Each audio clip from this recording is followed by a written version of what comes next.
होती है देखते रहे कि हेलो फ्रेंड्स, हेलो, मैं आपकी सचिन चीमा मीना। मीना जी उठ जाइए आप भी। वो आ गई गंदे से मुंह वाला चित्तर उतार के साले के मुंह पे 2-4 मारे हो।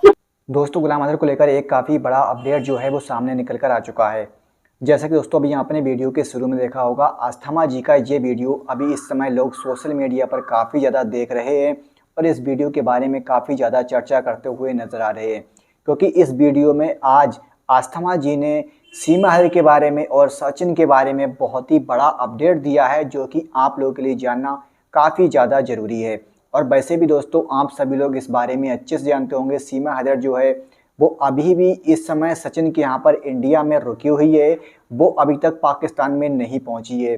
लेकिन गुलाम हैदर जो है उनका ये कहना है कि हम अपने बच्चों को वापस ज़रूर लेकर आएंगे, सीमा हैदर चाहे पाकिस्तान में आए या फिर ना आए। इस तरह का जो बयान है वो गुलाम हैदर ने दिया था। लेकिन आज के इस वीडियो में हम आपको आस्थमा जी का वीडियो दिखाएंगे, जो कि आस्थमा जी ने काफ़ी बड़ा अपडेट दिया है। तो बिना किसी देरी के सबसे पहले हम आपको आस्थमा जी का ये वीडियो क्लिप दिखाते हैं, फिर आगे बात करते हैं। चाहती हूँ कि जिन लोगों ने इसका सपोर्ट किया ना उनके मुंह पर थू, कैसे थू, फिर ऐसे करके हम लोग लाइव आए कि शेम शेम शेम शेम, थू हो गई तुम्हारे पर। फिर इनको भारत के लोगों को पता लगे, है ना, फिर ढूंढे ऐसे से करके ना, ऐसे से करके ढूंढे कि मुंह कहाँ छुपाए, कहाँ छुपाए मुंह, ऐसे करके मुंह छुपाते फिर बेशरम। आप समझते नहीं हो, प्लीज समझा करो, है ना, समझा करो। क्लाइंट नहीं है वो, आप ऐसे ही फालतू में आप ऐसे ही टिक्का टिप्पणी करते हो, अच्छा नहीं लगता, नाराज हो जाएंगे भाई साहब।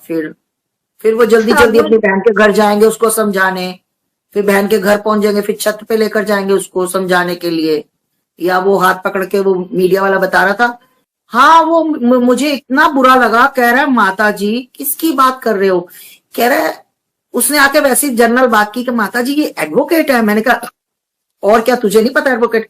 कह रहा है माता जी ये एडवोकेट कैसा है? कह रहा है कि सबके एडवोकेट होते हैं, आपका भी कोई वकील होगा, सबके वकील होते हैं। मतलब वो आए सीधा आए और लोग उनको नमस्ते नमस्ते करें और सीधा आपका हाथ पकड़े और कमरे में ले जाए और कमरे का दरवाजा ऐसे बंद कर दे कि मैं 1 मिनट समझा। अरे ऐसी कौन सी बात है जो तुम कमरे के अंदर जाकर समझाना चाहते हो? समझ नहीं आई बेटा कि ऐसी कौन सी तुमने गुप्त बात करनी थी, ऐसा कौन सा तुमने। अब मैं क्या बोलूं, चलो छोड़ो, नहीं बोलना चाहती। बहुत हैरान हूं मैं भैया, बहुत हैरान हूं इसके सो कॉल्ड भाई से, और इसके वो लप्पू सा, जो झिंगुर सा, बांदर सा, है ना, साला चूपी हुई आम की गिटक। दिल करता है सच्ची में, मेरा दिल करता है कि एक चांटा तो मैं, मतलब अपनी सेहत के हिसाब से तगड़ी हूं ना, अपनी सेहत के हिसाब से एक चांटा मेरा दिल करता है इसको मार के देखूं, ये कितनी देर ऐसे से घूमता रहेगा, फिर उसके बाद ठा करके गिरेगा। सही बता रही हूँ, मेरे को बहुत गुस्सा है। और जिस दिन सरकार ने, और जिस दिन इसकी, अगर मेरे हाथों से इनकी पोल खुलनी हुई, भाई साहब पूरे साल का गुस्सा उतारूंगी, पूरे साल का। और तुम्हें पता जब मुझे चंडी चढ़ती है मीडिया में तो कैसे चढ़ती है चंडी, ऐसे ही चंडी इसके ऊपर चढ़ेगी। मेरे को बहुत नफरत ऐसी महिलाओं से। अरे तुम्हें शर्म आनी चाहिए, तुम एक, मतलब अगर तुम पाकिस्तान से, तुम बेचारी बन के रहो हाथ जोड़ के। उन्होंने थूक दिया, इन्होंने चाट लिया, कोई थूकता है तो कोई थूक चाटता है। उन्होंने थूक दिया, इन्होंने चाट लिया। अब चाटने वालों को वही चाटुकार कहा जाता है। अब क्या है कि अगर सीमा हैदर को कुछ किया तो सो कॉल्ड भाई जी, हमारे भाई साहब, हमारे भैया हमें जेल करवा देंगे। और सीमा तो फेवरेट है ना, सीमा तो बहुत ज्यादा फेवरेट है, क्योंकि सीमा के बिना तो वो रह ही नहीं सकते 1 मिनट भी। अपने घर परिवार के बिना रह जाएंगे, पत्नी के बिना रह जाएंगे, माँ भी के बिना रह जाएंगे, पर वो सीमा के बिना आज की डेट में नहीं रह सकते, ये सत्य है ना। तो सो कॉल्ड भाई साहब नाराज हो जाएंगे, अंदर कर देंगे, तो सचिन को चक्की पीसनी पड़ेगी। अब तो बेचारा चाहे डर के ऐश की जिंदगी जी रहा है, परिवार जी रहा है। तो कई बार ऐसी परिस्थिति हमारे सामने आ जाती है कि मरता क्या ना करता, हमें फेस करना पड़ता, हमें मतलब देखकर भी चीजें अंधा बनना पड़ता कि हमने नहीं देखा। तो मैंने देखा कि वो पकोड़े बेसन बुसन वो घोल रहा था, तो वो सामान पकड़ा रही थी, ये लो मिर्च लो, ये लो नमक लो, ये लो हल्दी। शायद किसी ने सुना नहीं सुना, रात का टाइम था, कहीं शोर नहीं था, एकदम से धीरे से सचिन की आवाज आई, अरे हल्दी नहीं पड़ती। पगली बोला कि नहीं बोला, पर ये मैंने सुना कि हल्दी नहीं पड़ती। अब बताओ, जिस महिला को ये जो बच्चे छोटे छोटे किचन में आ जाते हैं ना 12-13 साल के, उनको भी पता होता है कि बेसन में पकोड़ों में हल्दी नहीं डलती।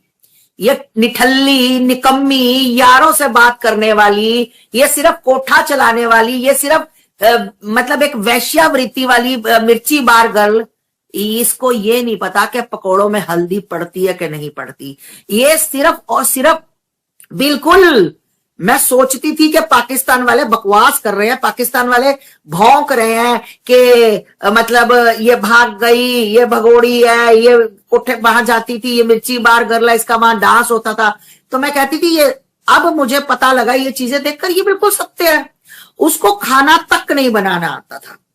मैं कहती हूं, मेरे दिमाग पे इतना आया कि वो छोटे छोटे मासूम बच्चे जिनको तुम 2 बिस्कुट खिला दो, पानी पिला दो, और जब वो खाने के लिए रोए कि अम्मी अभी भी भूख लगी है, तो उनके मुंह पर चांटा मारो, बच्चा बेचारा सो जाएगा। उसको पता नहीं तो मेरा शरीर जो है, मेरे शरीर पे थप्पड़ों के निशान और मुक्के पड़ेंगे, डंडे पड़ेंगे, क्योंकि अम्मी को यार के साथ बात करनी होती थी। अम्मी 24 घंटे यार के साथ बिजी रहती थी।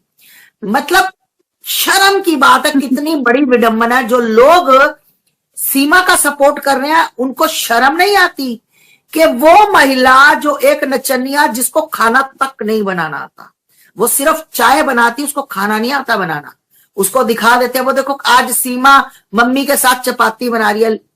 40-42 साल की, 45 साल की लोंठा महिला है ना। हम लोग छोटे छोटे थे तो हमारी मम्मी चाहे दो चपाती बनवाती थी, बनाओ बेटा, आप लोग शादी हो जाएगी, तुम आईएएस अधिकारी भी बन जाओगे ना, तो पति चाहेगा कि मेरी वाइफ है ना जो अपने हाथ का मुझे बनाकर कुछ खिलाए। तुम कितने बड़े जज भी बन जाओगे ना, तो पति यही चाहता, सास चाहती कि मेरी बहू मुझे कुछ बनाकर खिलाए, चाहे उसकी 5 लाख से लेकर 10 लाख तनख्वाह हो। तो ये नठल्ली सिर्फ नाचती थी अपने यार के साथ या लाइव रहती थी।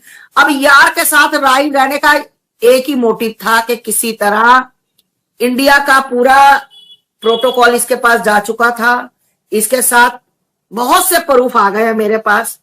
शायद सुबह आपसे भी मेरी थोड़ी सी बात हुई थी। मेरे पास बस प्रूफ आ गया। मैं थोड़ा सा और मेरे पास सही वाला हो जाए तो भाई, अगर नंगा करके ना इनको मैं पीटूं तो मेरा नाम आस्था मानी। सच में कह रही हूं, नंगा करके। मुझे किसी के बाप का डर नहीं, सिर्फ मुझे अपने परमात्मा से डर लगता है और किसी से डर नहीं। और ऐसे झूठों लोगों की पोल खोलना, इनको अपने भारत से निकालना, घसीट घसीट के मारना इनको, फिर इनको मैं बताऊं, ये लोग शर्म आएगी इनको, ये शर्मिंदा होंगे, ये कहेंगे अरे हमने तो सोचा था माता जी, ये बेचारी श्री राम बोलती है, जय श्री कृष्णा बोलती है, हर महादेव बोलती है, नहीं तुम्हारी माँ बहन भी यही करके जाएगी वो। तो भैया लोगों को आज की डेट में लटके झटके नंगपुना, क्या नंगपुना पसंद है, नंगपुना।